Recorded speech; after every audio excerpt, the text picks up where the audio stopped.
In the heart of the city, Seoul, a new rhythm emerges. From the depths of the industrial landscape, a sound is forged. A sound that resonates with the pulse of the streets. This is more than music. Steel Town Sessions. Unleash your night. Feel the rhythm. Back to Steel Town Sessions. This is episode 9. We are broadcasting live from our street front studio, our street level studio, here at one of the busiest intersections in downtown Hamilton, James and King. We are broadcasting live from the Element Cannabis Superstore at 5 King Street East in Hamilton. I'm your host, Cy Williams, and welcome back. This is episode 9 of Steel Town Sessions. Whoa, what a morning. My executive producer and I partied hard last night. We were raving and having just a phenomenal freaking time. Katie Six, she poured me into our producer's car or truck this morning and sent me off on my merry way so I could make this show with you today. Well, we're here. It's spring in Canada, in Ontario, in Hamilton, and I'm telling you, the excitement levels are high. I have my cup of Timmy's. I've got my setup here at the Element Cannabis Superstore, and I am hyped for today's show. We are going to be joined by some special guests. I'm very excited to welcome Pauline Hyde onto the show today. Pauline is the woman behind the cannabis marketplace, and her alongside her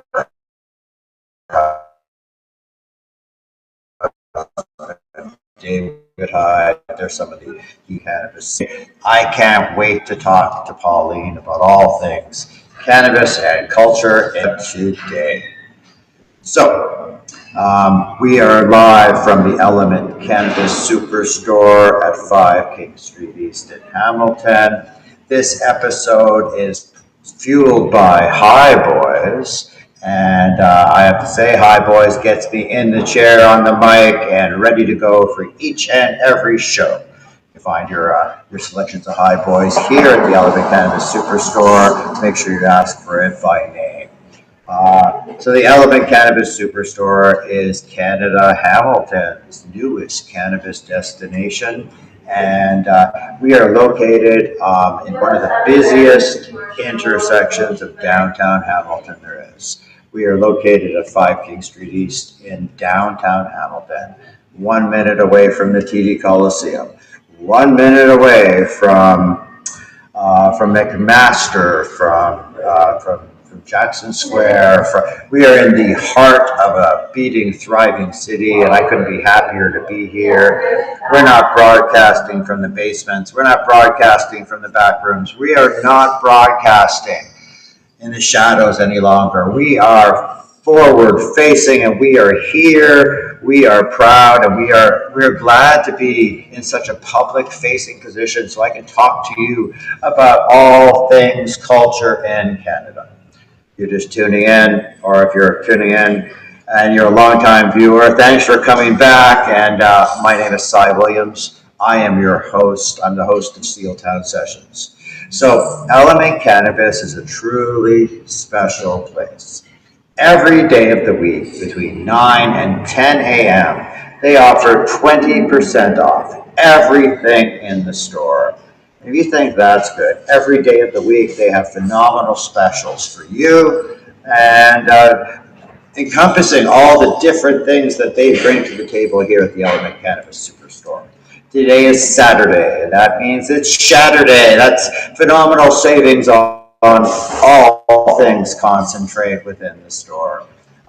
Tomorrow is Sunday, and that's Senior Sunday. And that's the day when seniors get phenomenal discounts on everything in the store all day long. So you could come in between 9 and 10, take advantage of that 20% off everything in the store. But if you come in later than that and you're a senior on a Sunday, you know that you will get the best price possible. Mondays are Munchie Mondays here at the Element Cannabis Superstore. Phenomenal deals on all things edible within the shop. Tuesdays Tuesdays are pre-roll Tuesdays, and let me tell you what a beautifully curated collection of pre-rolls and flour available here at the Element Shop. Wednesdays are Weedy Wednesdays, and there are deals all day long on just some of the most amazing flour that you will ever see. One of the things that I love most about the Element Cannabis Superstore, this cannabis tourism destination that I am broadcasting live from, is how well they curate their collection of things that are available to the public. There are some of the best brands available. It's as if the team curating the selections really has their fingers on the pulse of what is hot and what is not within the Canadian cannabis sphere. So Weedy Wednesday is always a popular day here at the Cannabis Superstore. Thursdays are tropical Thursdays, and that's amazing deals all day long on all topicals and health and wellness products available here. Fridays are my favorite days of all, and that's Big Bag Fridays, and that's deals on all the high volume ounces, on just all the big bags of flour that you could purchase here at the Element Cannabis Superstore. I have my coffee. I set up in the nick of time. My executive producer made sure that I was here on Welcome time. to Element Cannabis Superstore, 5 King Street East. Enjoy our daily power hour, 20% off everything. Proudly hosting the Deep Culture Steeltown Sessions. We got more stops. This one's heavy. Almost there. Push it up. Proudly hosting the Deep Culture Steeled Sessions live show. Join our live recording and podcast. 20% off everything from 9 King Sing the Deep Culture Steeltown Daily. Downtown Hamilton. So we are getting ready for our first guest of the day. I am so excited to be joined today by the phenomenal, the sensational, one of Pauline Hyde, one of my favorite people within the Canadian cannabis space. She's going to jump on. We are going to talk all things in Canada, and I am hyped to have her. The fun thing about a live show is you just don't know how it's going to go. Pauline, why don't you come on in here? Let me mic you up. That's brilliant. And give me a few moments to let me get in here. And hold on. Bang bang. Whoa, excuse me. Whoa. Isn't it fun? Isn't it great? Okay. So let's welcome Pauline Hyde, Cannabis Marketplace. First time on Steeltown Session. Freaking jazzed. Long time supporter of our platform, Hyde Canada Magazine. Pauline has been there for Hyde Canada and for the entire cannabis community for as long as I have known her. Definitely one of the leaders of the Canadian cannabis space, the international cannabis space here in Canada. One of my favorite people, and she has always been, in my opinion, one of the people who represents the heart of cannabis culture here in Canada. She's a Hamiltonian like me. And let me tell you, Pauline, I am so glad to finally have you on the show. I am so grateful to be here. So I can't tell you how excited I am to join you. This is amazing, man. It is, isn't it great that we are not regulated to the back rooms. We are not broadcasting live from a trailer or a basement. We are live from a street level studio looking over one of the busiest intersections in downtown Hamilton. Hamilton is undergoing a cultural renaissance right now. It is. Since the opening of the DD Coliseum, the Juno Awards, I have never seen Hamilton look so good, feel so relevant, and I'm watching media groups all over the country look at Hamilton and say, fuck yeah, Hamilton. Yeah, This is the way to go. Well, it's about time, man. I've lived in Hamilton for well over 23 years. I love this place so much, up on the mountain and down here. It's about time we kind of, made it a bit more relevant for everybody to come down. It's beautiful. The architecture, the buildings, The architecture, everything. the art crawl, the canna crawl, Yeah, man. the super crawl, Yeah. the amount of live music that Lots of talent and happens. the So food much. scene. Oh my God, the food scene in here. There is some Walking. great food. By the way, shout out to one of my favorite food providers in the Hamilton core, Johnny Blonde's food truck. One of the. Have you Nice. ever run into Johnny Blonde or see his truck out there? This man knows how to cook. But like honestly, Hamilton has food. It has music. It has it has art. It has like Awesome people. awesome people and who really care Yeah, about I agree. their community. I agree. And this is a work and sensibilities, and they love their city. Yeah, man. They love what it brings to the table, and it makes me really happy to see Hamilton performing on like a world stage. Well, I think since they put money into the new Coliseum, Yeah. and now it's like a world-class Coliseum. I mean, the lineups that are there already for like the events that are happening. I think this is going to take us to the next level, personally. I think so too. Yeah. And you know, we have FIFA World Cup that has Yeah, spotlighted man. Hamilton. Yeah. Oh yeah, we are going to definitely have an exhibition game in Hamilton. We want to throw them a big party when they get here. Don't forget about me for that party, please. I will Yeah, absolutely yeah, not. yeah. Now, Pauline and David, how is David? Oh, I got it. I love my husband so much. Tell He's him awesome. say hello. Thank you. But they have hosted some of the most phenomenal parties within the cannabis sector. And if you have been in the cannabis sector for the last 10 years or so, you know that Pauline and David know how to throw a party. I thought I knew how to throw a party. Then I went to one of their parties. Well, listen, I'm not going to lie. I learned from the best. Oh, well, thank you. I am, you know what? I'm all about business is business. Don't get me wrong. Yeah. But our culture, our industry is all about partnerships and having a good time while doing things right. And the parties, I find, when you gather all the right people and everybody's let their guard down a bit, that's when you can just shine and make connections and chat with none of the bullshit around you. Absolutely. So I love throwing a good party. I love seeing people have a good time. Well, you know, when I love a good party. I see millions of dollars of business happening in the smoke circles at these parties Yeah, that we man. host after and that's where the real action happens. Not only in Canada or in Hamilton and Toronto or Vancouver, but internationally too. Absolutely. Barcelona for ICBC or Berlin's recent ICBC or Spanibus, that is where the action happens. Absolutely. Now, I think that's what makes the cannabis space special, because it's not all boardroom decisions and Zoom calls and these very dry Oh, you wouldn't get impersonal very business far if connections. that's all it was. You Yeah. wouldn't at all. So you are also the founder of Cannabis Marketplace. Cannabis market space. Space. Yes. Cannabis Market Yeah. Space. You know what? And that has I been love around that. for a while. And I live over 4 years now. I know, and it has become like a pivotal part of not only the Canadian but the international space.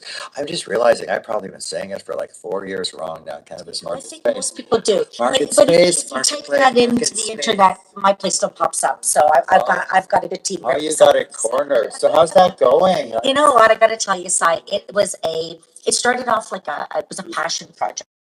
Yeah.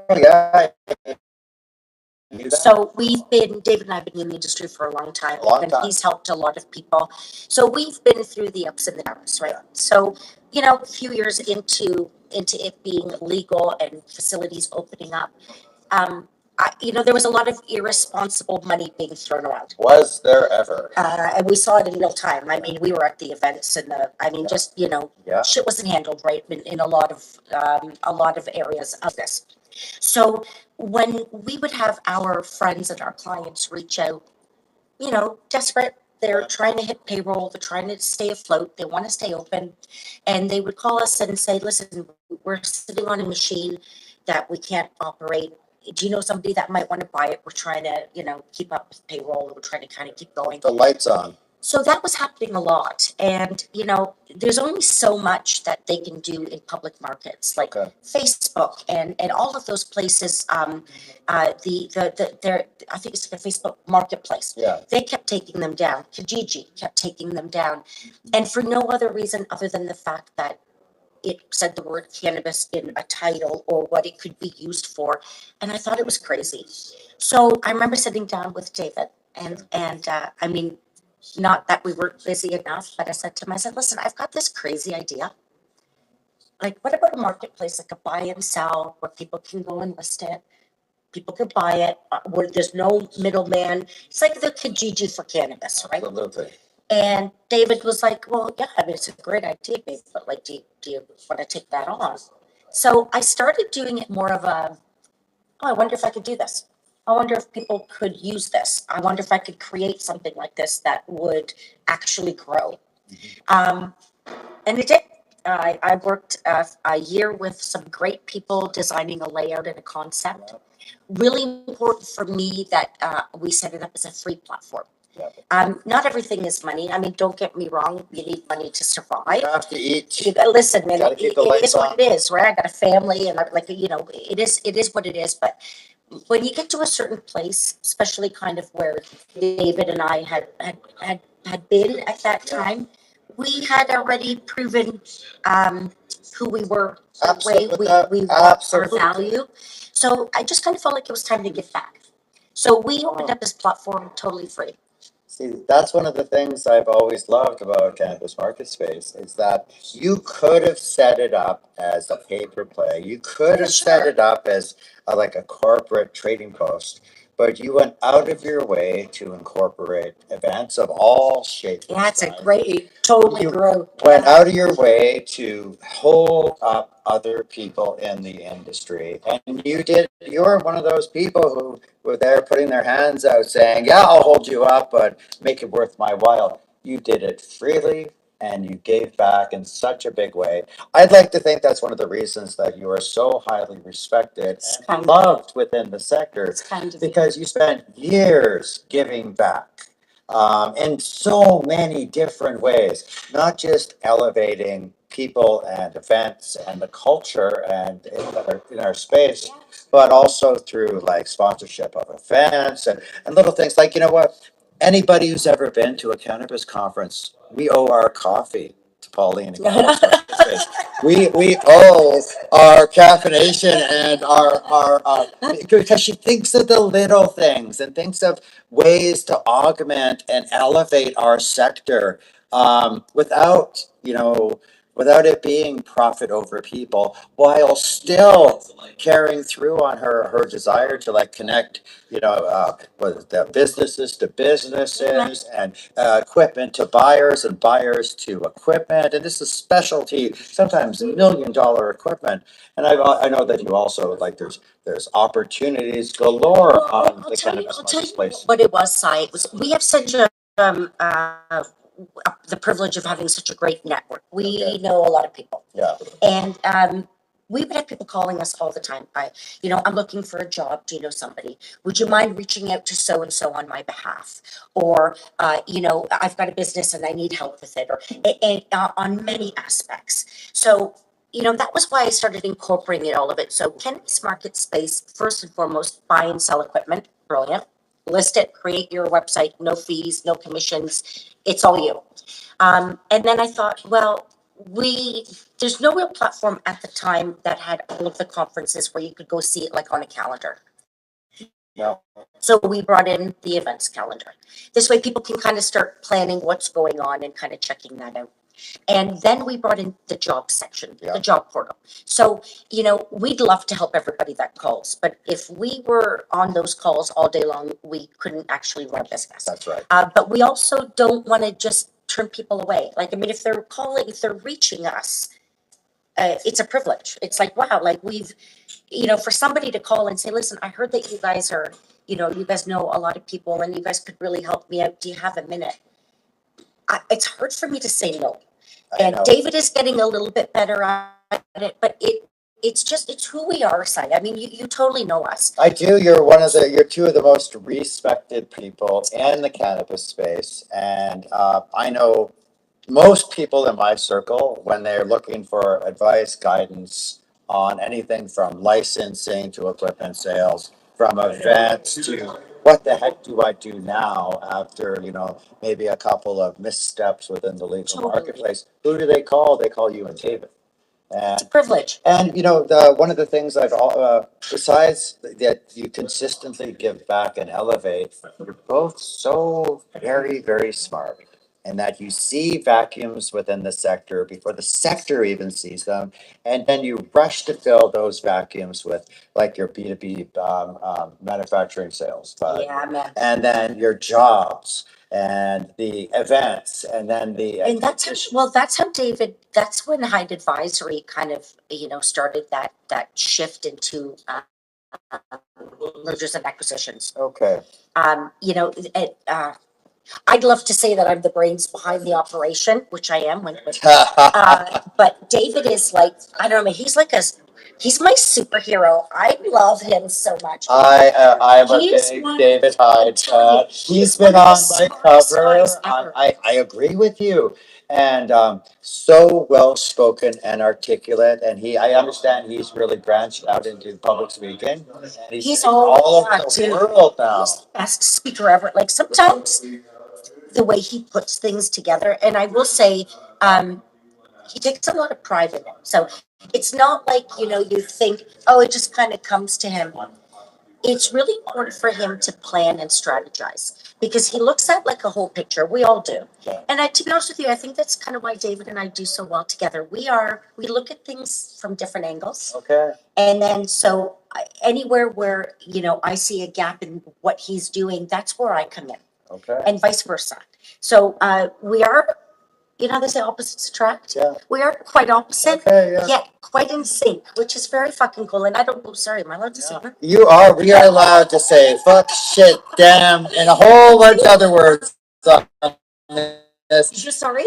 18 plus. Yeah, show. man, it is 18 plus. It is. So yeah, I find that having a partner where we can relate to where we are is essential. And I think that was the key to our success and still the key to why we still kind of do so well. Definitely an inspirational power couple. A few years ago for our Valentine's issue with Hyde Canada magazine, we talked about some of our favorite cannabis couples. And David and Pauline were top of that list. There are some other amazing power couples out there. Awesome. But let me tell you, the work that you and David have done to drive forward our sector is admirable, despite some crazy challenges. Tons of fun. And we exist within one of the most highly regulated sectors ever possible. Mhm. The most highly taxed, the most highly scrutinized, the most highly criticized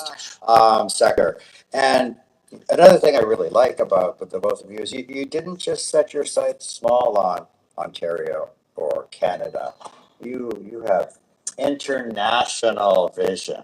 Do you know how long we've been working on that site? This is Probably our a sixth decade. year. It was even before there was even talk about it.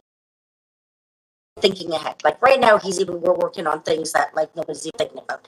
Well, But that's what he when does. I It's like you can originally see it. It's interviewed awesome. him when he was doing securities. Yeah, that's how we started. Yeah, and I was like, this man is like Tony Stark from Iron Man. He's a futurist. He sees the problem before Yes. it even happens and builds a solution. And he did that with his securities. He did that with Hyde and Associates, with Canon Navigator. Yeah, man. You and David are always seeing the problem before it becomes public and already working on a solution. Well, isn't that how you advance an industry, though? Especially one like ours. You know what I mean? I mean, I think that's the fault in a lot of sectors where, you deal with the problem when it hits you. Well, that's a bit too late. So you've always got to be prepared and looking forward if you want it to grow properly. That's kind of the way we view it. One thing I always say that within the Canadian and international cannabis space, if you don't know how to pivot and think on your feet, this is not the sector for you. Mhm. You will get run over.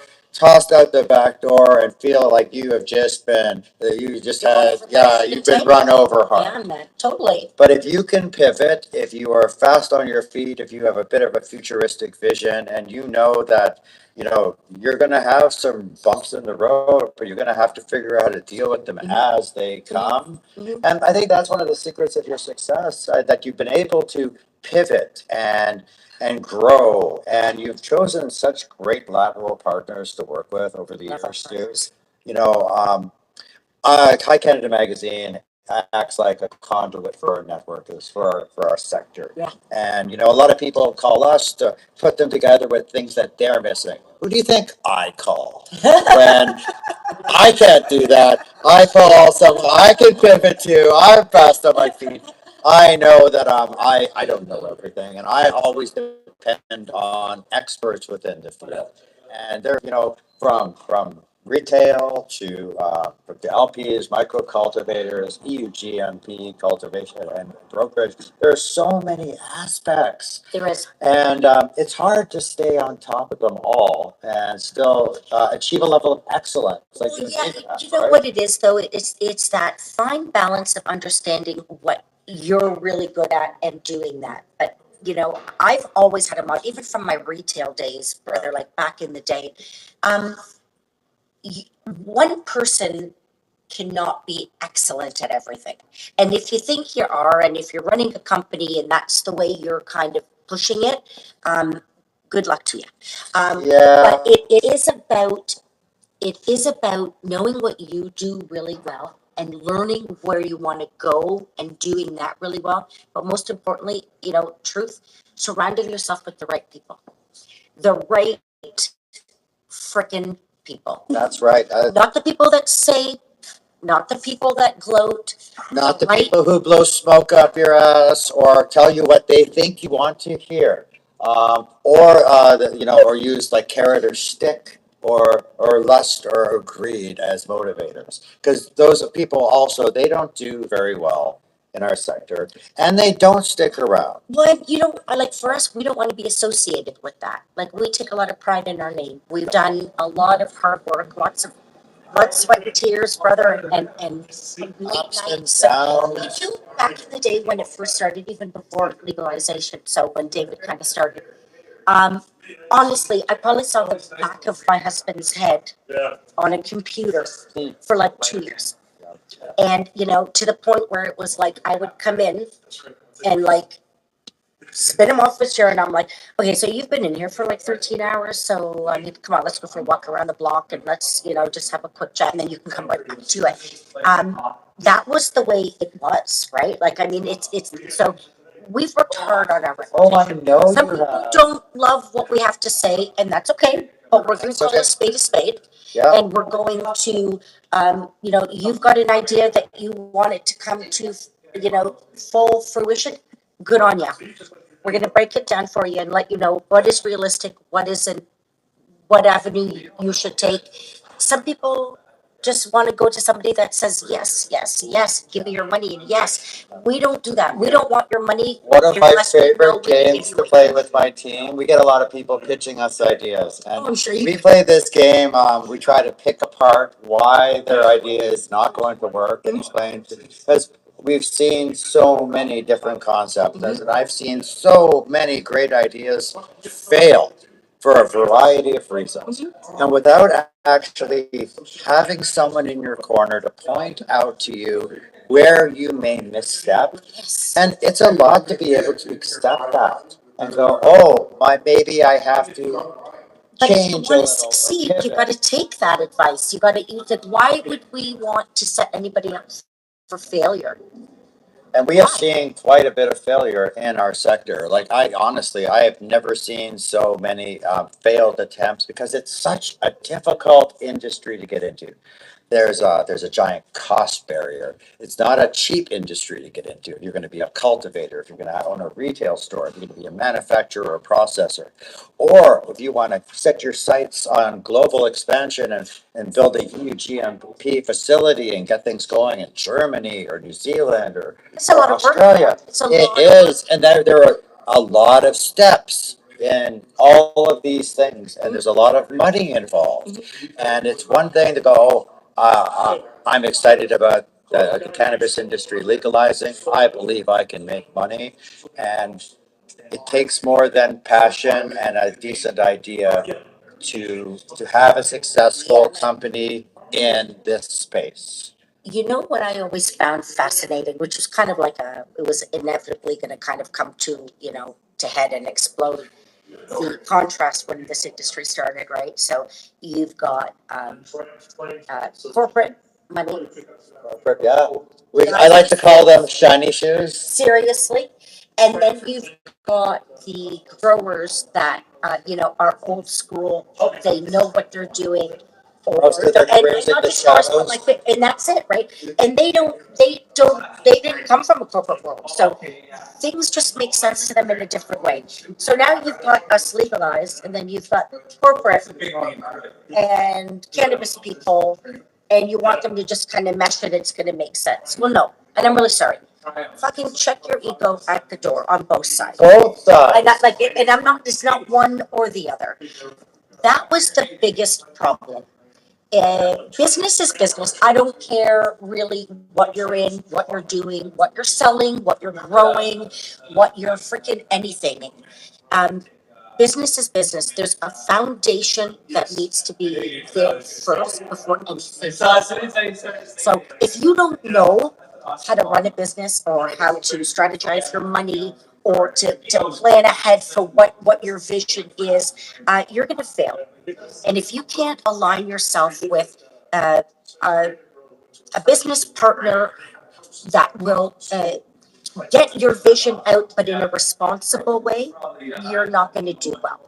They couldn't mesh together was the problem, and we saw this First couple explode. years. But did you remember the money they were Holy dishing out? shit! Like honestly, I've never seen so much money wasted or thrown David and away. I would be at conferences seeing this, and it was, in a way, it hurt my heart because it's like, oh my god, I know where this is going. Like David comes from a corporate world. I am a little bit more street than my husband is, but I've run many companies prior to being in cannabis. I am a customer service person. I'm a strategizer. I'm a builder. I want to make sure that whatever it is that I'm touching, people walk away succeeding. Because their success is my success, and that's the way I've always kind of run my business. So I really wish it was just done better. I really wish the corporate greed wasn't there. I really wish that the cannabis people really realized that they needed some more Yeah. information and not, you're a master grower. Good for you.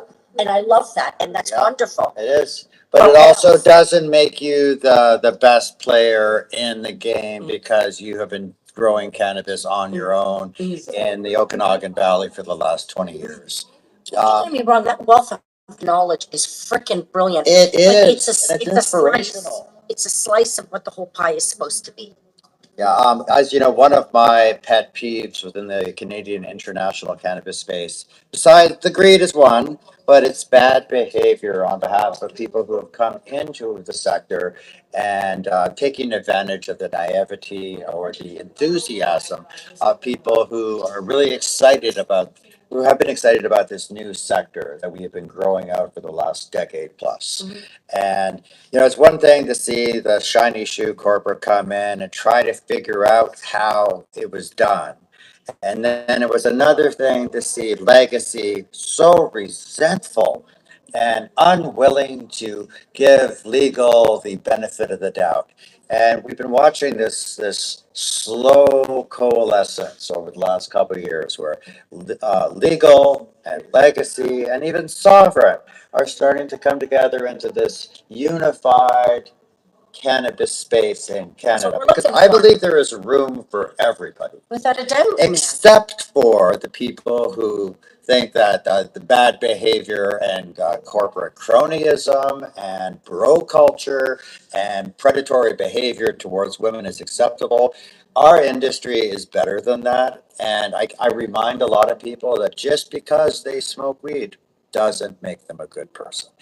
Especially when you're choosing your business partners, your lateral partners, you have to make sure that you are morally aligned with what they are doing, because you might have a great idea, you might have a great concept, you may have funding through the wazoo, and it will still fail if you do not have the right attitude, if you're not good to your team, if you are not good to like every member of your team and respectful.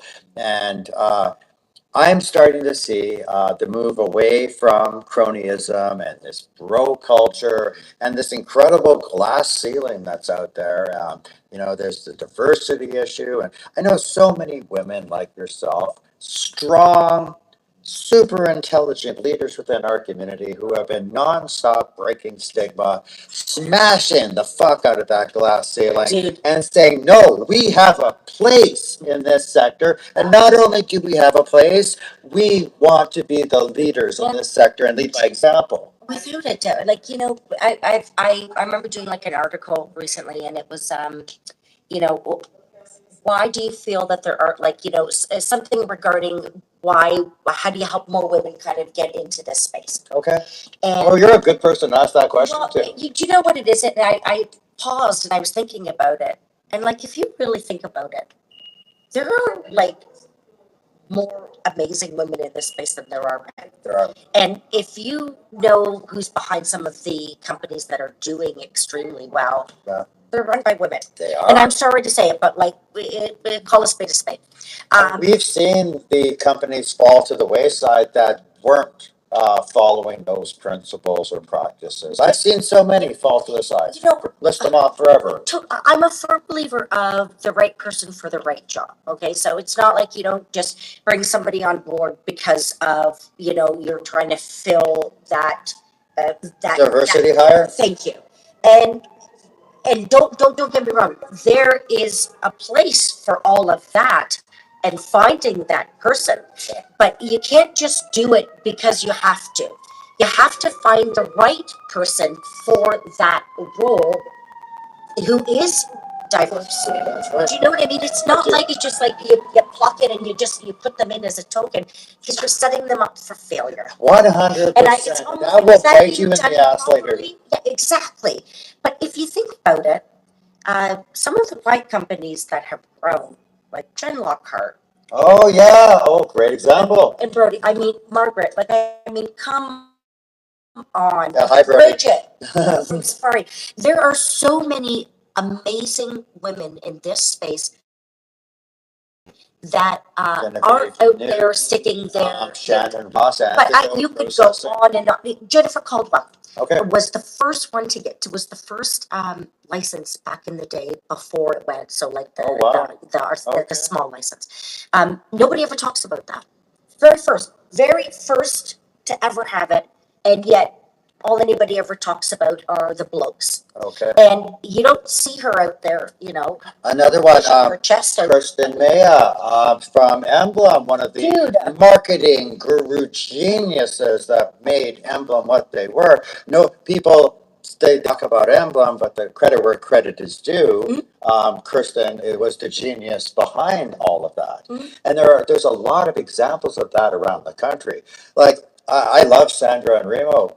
Where would Remo be without Sandra? Listen, right? Preach. She is the talent, Preach. but she is the brains.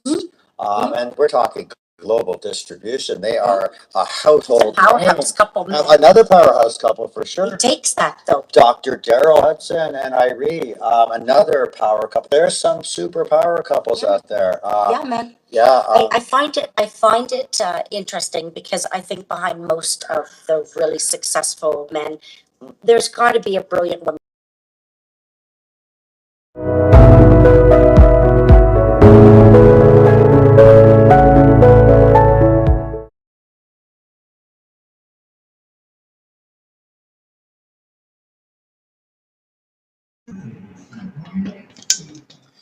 And we are back. Hi, I'm Cy Williams. This is Pauline Hyde.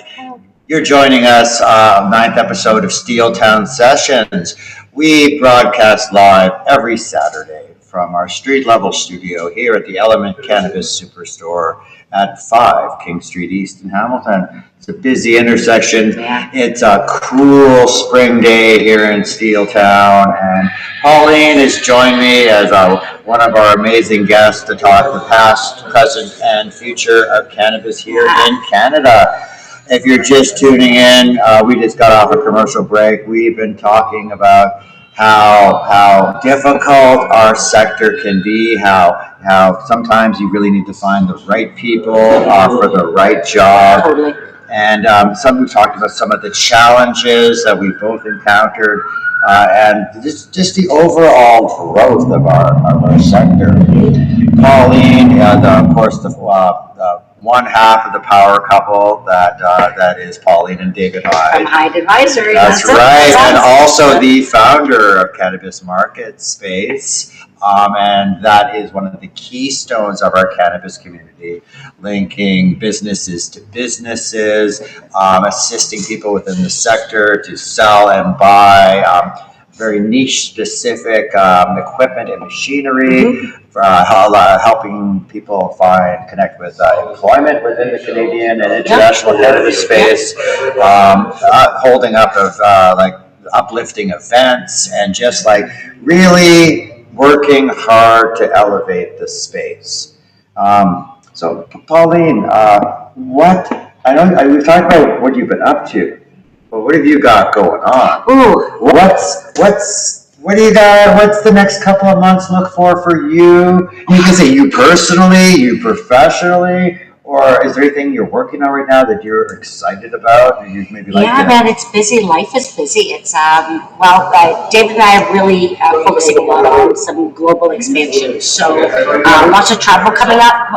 London, Germany, Africa, Australia. There's a lot. We're really branching out and seeing where the right pathways are.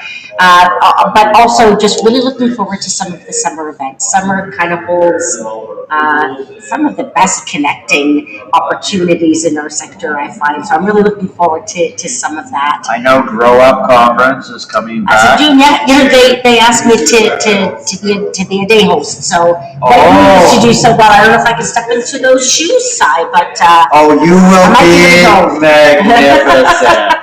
I really liked being day host. A lot of it kept me on my toes, and if anybody knows me from the cannabis event circuit, one of the secrets to my success is never stop moving.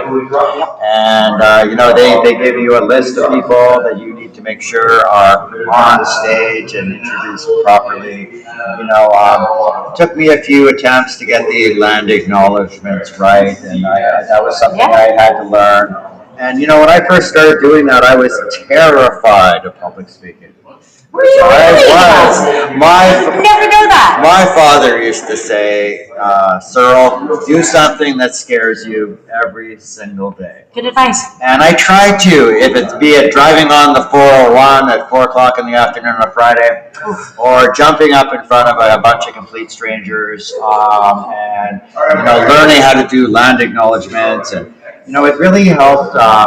It helped me build positive relationships with some of the leaders and the thought leaders and the trailblazers that our industry is famous for and continues to generate. And absolutely. I found it to be a tremendously enriching experience.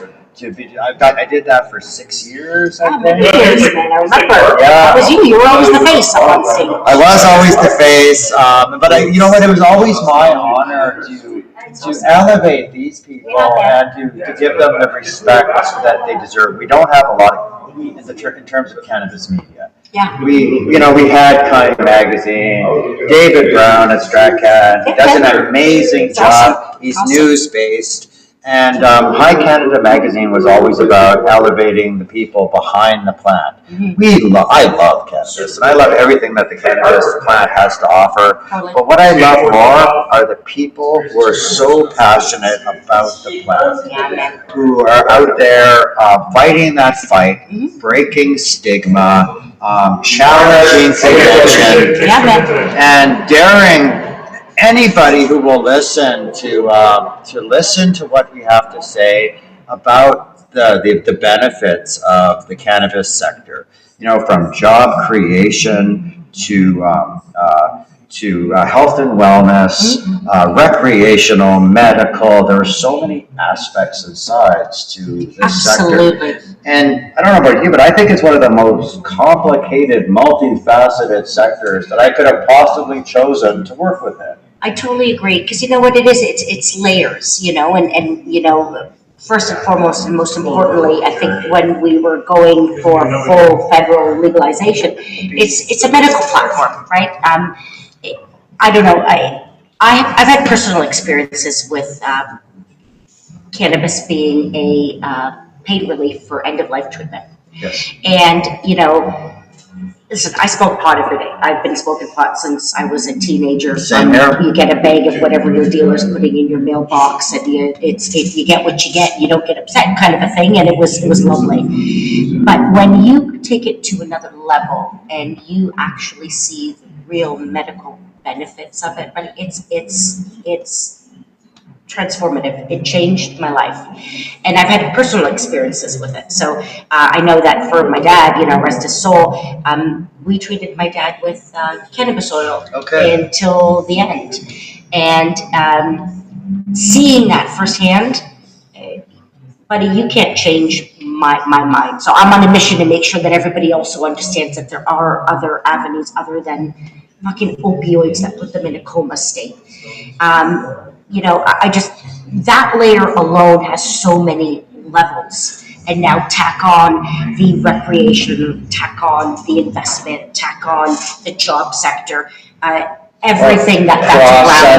Oh, it's insane. Yeah. Agricultural growth. I mean, it's fascinating and amazing. Now, you must have a bit of pride, like myself, knowing that Canada grows some of the world's best cannabis, and that the rest of the world looks at us we are this mature market. And yeah, we do not have it figured out by any stretch, but we are further ahead than many other countries. So that includes our neighbors to the south.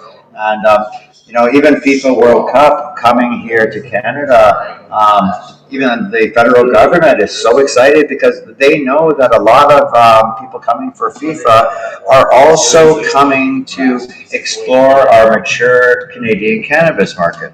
And you may ask me, well, Cy, how do you know that? How do you know that, Cy? Well, I was at a music festival in British Columbia. Okay. And it was the third day. It was the Unicorn Music Festival. The Unicorn Yes. Cup, and they also did that comparison. Yeah. And they had a speaker on at 10 a.m. She was in from the federal government, and she was there to let the Canadian cannabis sector know that that FIFA was coming, and they were interested in looking and learning from our mature cannabis market. And this is day 3 of a music festival. Yeah. There were probably 3 or 4 people in the audience. I had been dancing for 2 solid days. Nice. I had probably smoked my body weight in cannabis. Perfect. And I do publish Psychedelic Cannabis magazine as well. Oh, yeah. So I had more than my fair share of psychedelics in my system that day. But damn, did I pay attention to what this woman had to say. And she was like Paul Revere. FIFA is coming. FIFA is coming. Based on that experience, I took that information and knowledge and started working with the CCTA, the Canadian Cannabis Tourism Alliance. I'm part of that as well. I love that group. They are in there. They are advocating. They are making change happen. They are making change happen on so many levels. And they took, they listened. And they started building policy around cannabis and FIFA. And we are seeing great change happening. It's amazing. And it's groups like the CCTA and things like FIFA happening. The Junos a couple of weeks ago. That was slamming down here. Things are changing. Yeah. And they're changing in a big way. And cannabis, if the cannabis sector is no longer regulated to be its own thing. We have gone through so many trials and tribulations, and now that we're in a place where retail has finally evolved to a place where we have cannabis tourism destinations like Element, like the New Amsterdam Cafe, or Violet Wild out in Chemainus, British There's a lot of Columbia. good places that you can't even advertise about and know about, but like, where the frick is cannabis tourism in Canada? Like, we're 8 years late, are we not? We are. I am really waiting for consumption lounges to join mainstream. Yep. And with the rise popularity of cannabis beverages, I think that is where we're going to see some real crossover with the rest of culture. I agree. I think that would probably be the first and biggest step, to be honest with you, because it's not as obvious. Well, I'm definitely seeing it at music festivals. I love to dance, and I love a good music festival. You know what? I haven't recovered from last night, but I am seeing cannabis team up with music festivals to provide like on-site delivery. These lateral partnerships that are really elevating both groups. And I'd like to see that happening at concerts. I just think it's important to see some crossover there. And with our very stringent anti-smoking laws here in Canada, consumption lounges, they're coming slowly, but it's beverages that are going to wedge that door open. Absolutely. And allow cannabis to coexist next to alcohol or anything else. Well, I think people need to have like a choice.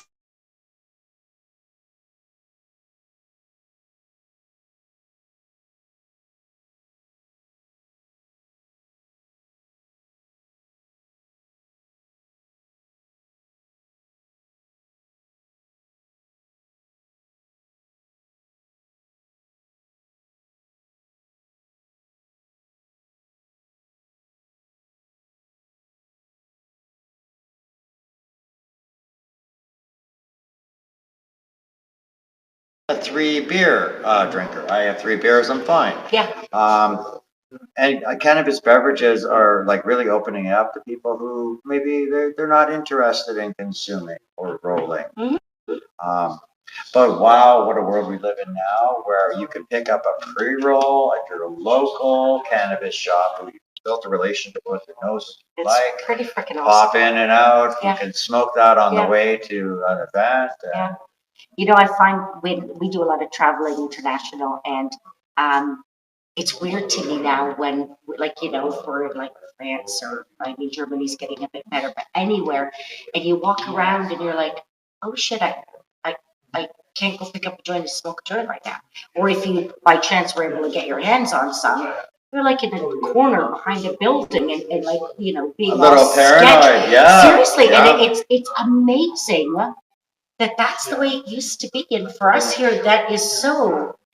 I mean, it's used to people walking down the street smoking a joint like it's nobody's business. So when you leave Canada and you go somewhere else, you're like, oh my God, they're so behind the times. Yeah. You know what I mean? It's weird. And I found for a number of years, I kind of lived in I like to call it a cannabis bubble. I thought, you know, I forgot that cannabis still was stigmatized. That it's some places frown upon you for lighting up a joint outside, and I've seen even shops, especially in Edmonton. This is my prime example. It took Edmonton to make me open my eyes and pop my bubble and realize that cannabis is still stigmatized out there. Yeah. I was attending a collector's cup put on by CanReps. It was Julie and her group, and she was just a great group. And I experienced some discrimination, and I did on the streets of Edmonton about my cannabis consumption on the street. And I light up everywhere. I light up on the street of every major city I visited. I've never given it a second. God-given right to consume. And then I was in Edmonton, and I was honestly surprised. And then I saw signs, if you smell like if you smell like weed, don't come into our restaurant. Wow. Like, I was like, okay. And I started to see that, while we have worked so hard to break stigma, we still have some work to do. But at the same time, I have never seen cannabis more integrated into every aspect of Canadian living as I have these last couple of years. I did my cross country tour, not this summer, but last summer. Yeah. I traveled around coast to coast to coast to coast, Yeah. from Victoria out to Nova Scotia, Newfoundland, back again to Victoria, and then back again to Toronto. Wow. I saw cannabis everywhere I went. Mhm. If it was a kitchen party in Dartmouth, or a music festival in Salmo, British Columbia, or a little like concert in North Bay or Sudbury or Thunder Bay or Winnipeg or Kenora. And every place I stopped and every activity I participated in, you know what? Cannabis was there. It was there with alcohol. It was there with music. It was there with laughter and connection. It's part of life, man. And we hit that point. And we need to be really proud too that we had to fight so hard to get it to this point. People forget that that there's been a big fight leading up to this. Absolutely, and years before it was even whispered that the federal government was thinking about it. A lot of what is happening now is on the backs of So amazing many people in the back, and people that have gone to jail for it, and that have died for it, and that have, And we've lost a lot of people along the way. Frenchie Cannoli, Elias Theodoru. yeah, Like there are some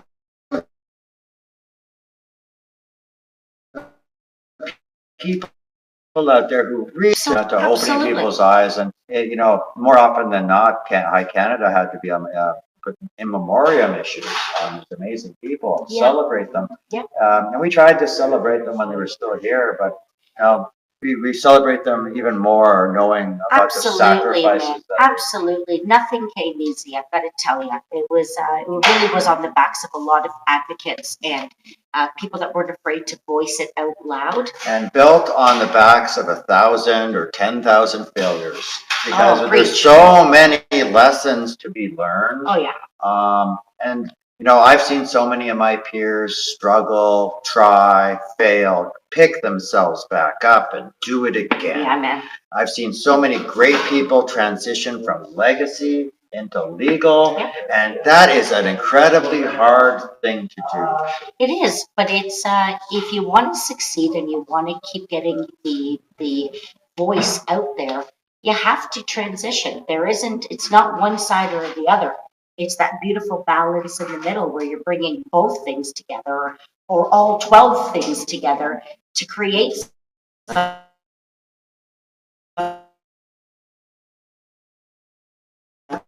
that makes sense. No, like going into the door and thinking you're going to meet automatic success, or like that just because you grow it, they're going to come. If you build it, they're going to show up. This isn't Field of Dreams. I'm not Kevin Costner. Like there are so many there. I call them like rainbow dreams, or if I build it, they will come fantasies. And there are some misconceptions that people have before they even enter the cannabis space. Oh yeah. I always like to say, go talk to people who have worked in the space for a couple of years. Yes. See how many times they've had to fail before they have hit any measure of success. So if you're out there and you're struggling and you want to be a part of the space and you have tried and you're feeling disgruntled or disillusioned, no, that is a part of the process. You can make it past that. You can learn and incorporate some of the things you have learned and your lessons into your practice, and learn from the people who've come before you. Amen. Because as Pauline said, this sector is built on the backs of Without a doubt. trailblazers and risk takers, and not all of them were successful. Not at all. And to be honest, I think probably 3/4 were not successful at all. But we would not be here today had it not been for those people. absolutely right. Did you hear about Dana Carabone's new documentary on Project Claudia? That is the man who brought us Reefer Madness, the musical, a few years ago. No, I'm not, but I thought you were going to talk about another one. There's a few coming out actually that people are working on that I find fascinating. Oh, really? I only know about the Project Claudia documentary. No, we'll talk about it. I had a reach out about one. There's a few really interesting things coming up, but go ahead. Oh, well, Dana he's one of my favorite creatives out there. He and his team were at Canada Crawl last weekend. Nice. And they announced that they were doing this Project Claudia documentary. And I know I love Dana and I love what he's done for the community. I love how he's revitalized an old classic with Reefer Madness. Yeah, man. Brought it into the public eye Yeah. once again. And to hear that him and his team are doing something so ambitious as talk about this, the Project Claudia times. Those were some crazy times.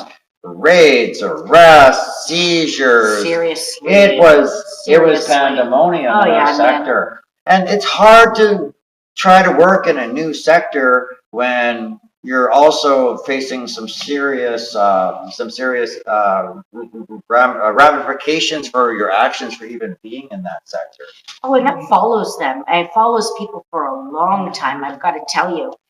People like think about the States right now, two people that are in jail for whatever it is that a little bit of weed that they had in them. And now it's on their record. These people can't get jobs and they can't, like, the whole thing is just, it's heartbreaking to see. So hopefully this documentary will highlight those challenges and also show how much we've progressed. And as far as we progressed, I am still terribly disappointed in the number of pardons that we have seen happen here in Canada for small scale cannabis offenses.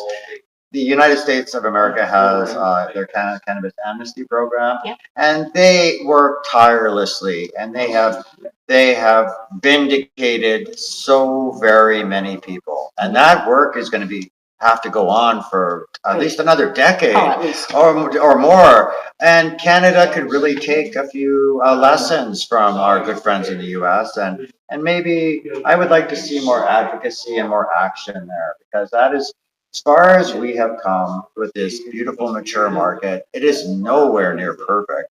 And things like pardons and amnesty programs for people who were charged during Project Claudia, Project Gator, or who were taking those risks for what we have now. We have to acknowledge that. Yeah. You know, I think the concept of now that Canada's been legalized for so long, I think people forget though that there still are these issues. Whereas in the States, the folk, because it's an individual state by state, it's not a federal program yet.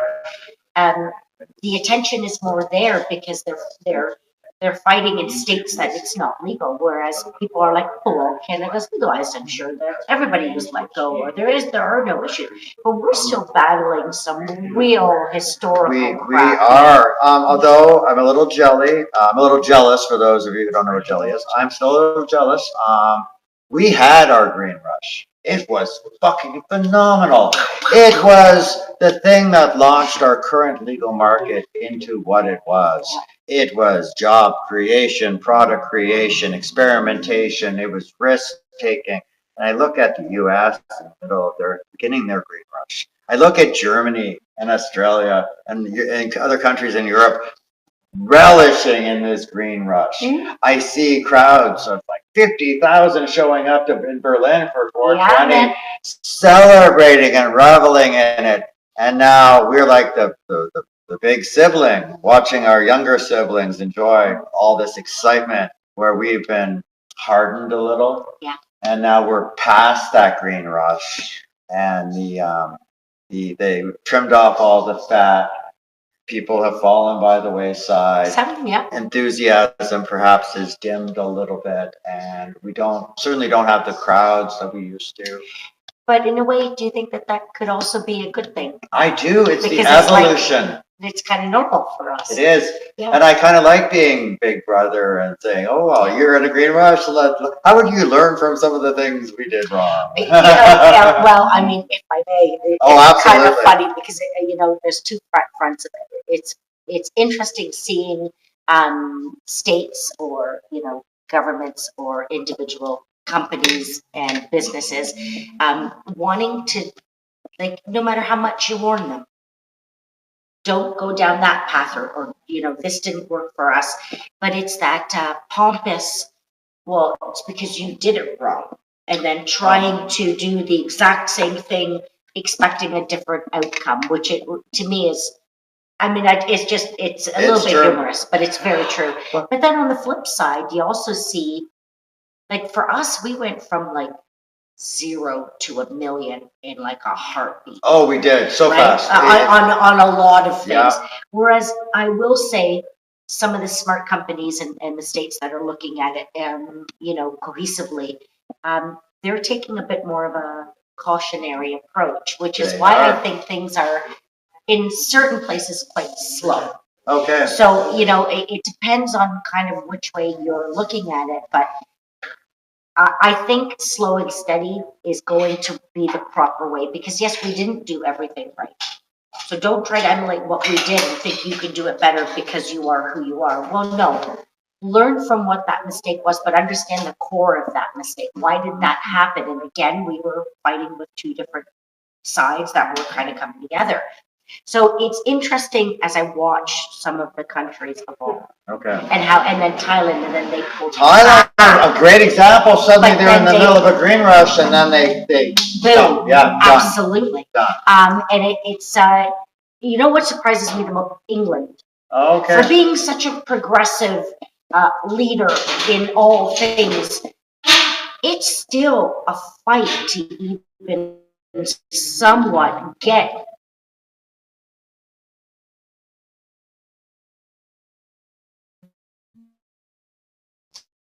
the right to a legalized plot. I don't understand why it's taken so long. I expected England to be next, and then Germany kind of slipped in there with a game plan, right? Yeah. You've got to give them a lot of credit. Although and I think that plays a big role. Like our illicit market led the charge for our legal sector. Absolutely, absolutely. There, and I still hear so many stories about England and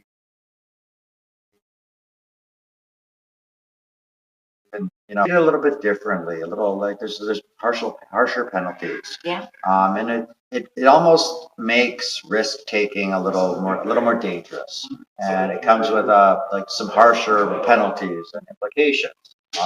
I see them learning from everybody, and then going and carrying through on some sort of plan.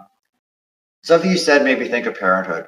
And I've had teenagers. I was a teenager once, if you can believe it. Yeah, me too. And to my father's dismay, he would always say, "Cyril, why can't you learn from my experience? Why do you always have to go out and learn the hard way?" And then I had my own teenagers, and I realized what my father was saying. I was a stubborn teenager, and I'd always want to figure it out myself. Yeah. But there is definitely something to be said from listening to your older sibling or your parents, and maybe you don't have to listen to them about everything, but at least learn from some of the lessons that they learned. Go figure it out yourself for sure. But there's some parallels there between raising teenagers and watching the rest of the globe figuring it out. Yeah, it is kind of true. I'll be honest with you. England found, I don't know. Have you been? No, I haven't yet. So my amazing husband David is British, so we go to England. I knew that about him. Yeah. And when we were there last, it was kind of it shocked me the prices of the illicit market. I mean, to the point where, like, I seriously thought my brain was going to explode. So 15 to 30 pounds of rep, a joint, one joint. It blew my mind, and it's nothing to the caliber of what we're used to here, truth be told. So I find that part of that whole market really frustrating for me, which is why I'm really hoping that they might start swaying more towards the legal market and weighing that out. But people will pay no matter where they are. There's an underground market There everywhere is. in the world, and that is because cannabis is a medicine and or a plant that's been around And, for you know, centuries. it's one of the most lucrative uh, illicit markets out there too. I keep my ear to the sky of what's going on in terms of international. And there's a lot of cannabis comes out of Canada that is not regulated. But England is one of those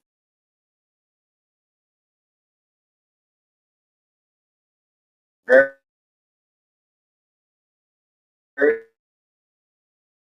very specific. So very high. But if you are an illicit grower and you're trying to like break into that market, a lot of people are, but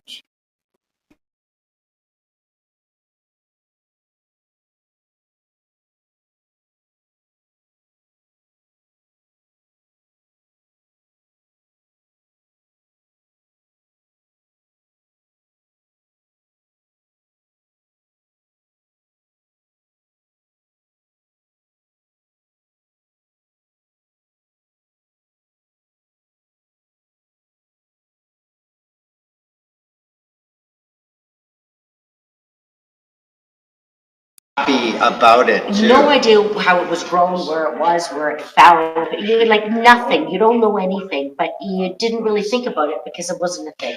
But now that we do know, and there has been, you kind of see some of the test results of the shit that's being grown indoor properly, and then you still see that crap. You can just imagine what it used to be. Well, and we have cultivated some of the pickiest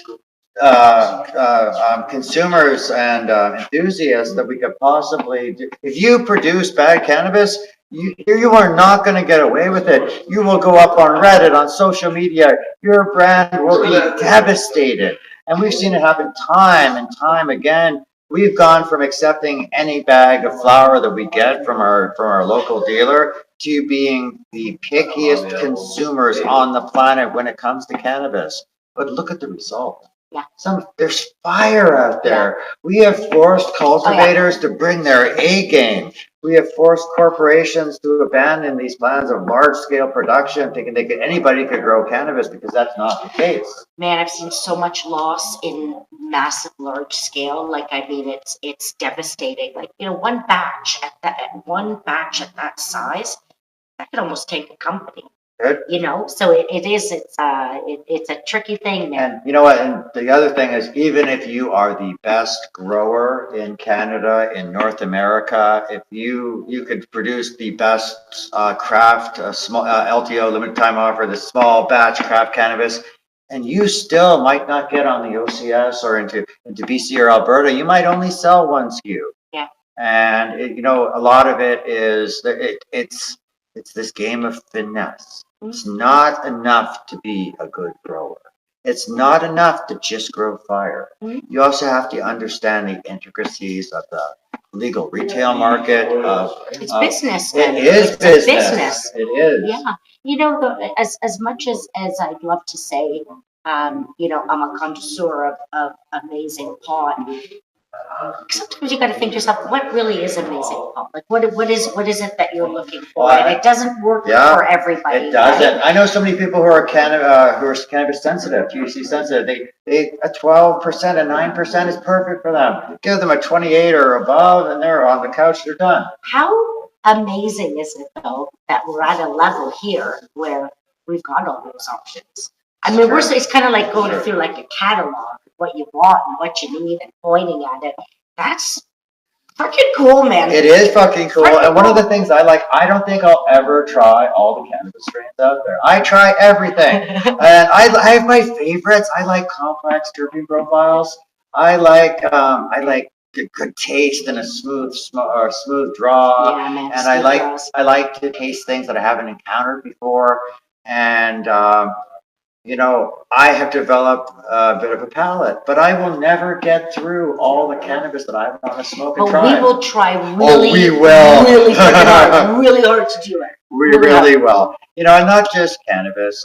Canada produces some of the best extracts and hash. Oh man, We are where we've world class. expanded, it's amazing to see uh, the uh, the fact that one plant, one bud, can branch out into so many amazing, amazing products. It's true. Seriously, like shatter, live rosin, your freaking the way that the different vapes are integrated. The shatter, the Vape diamonds. culture is huge. Oh, diamonds. These Funny, diamond like, infused pre-rolls too. Oh my! Do you remember? Well, I don't know. But back in the day, we had a guy in the freaking shed, and he would do the oil, right? And it would like he'd do it once or twice a year, and if you got your hands on some, but we would take our like 2 or 3 paper honey jammies oil or cherry oil. Yeah, man, you put your 3 papers together because you can't just do a little one when there's a group.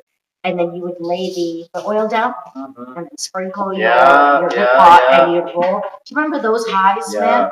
Now that was a high that was like out of this world.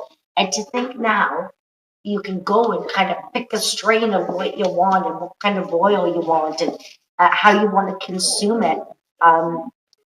And even if you don't want to consume, there are options for you as well. Well, the gummies, the beverages, the candies, the beverages. It's amazing to see how it's evolved. It's not just a bud. No. And it's definitely not your grandfather, grandmother's cannabis. We have become so proficient. Proudly hosting the Deep Culture Steeled Sessions live show. Join our live recording and podcast. 20% off everything from 9 King Sing the Deep Culture Steel Town Daily. This one's heavy. Almost there, push it up. Welcome to Element Cannabis Superstore, 5 King Street East. Enjoy our daily power hour. 20% off everything. Proudly hosting the Deep Culture Steel Town Sessions. We are back on YouTube. Welcome back, ladies and gentlemen. Hold on. The joy of a live show is you never know how it's going to go down. You never know what kind of excitement, what kind of craziness that you're going to find here at Steel Town Sessions, broadcasting live from our street level studio.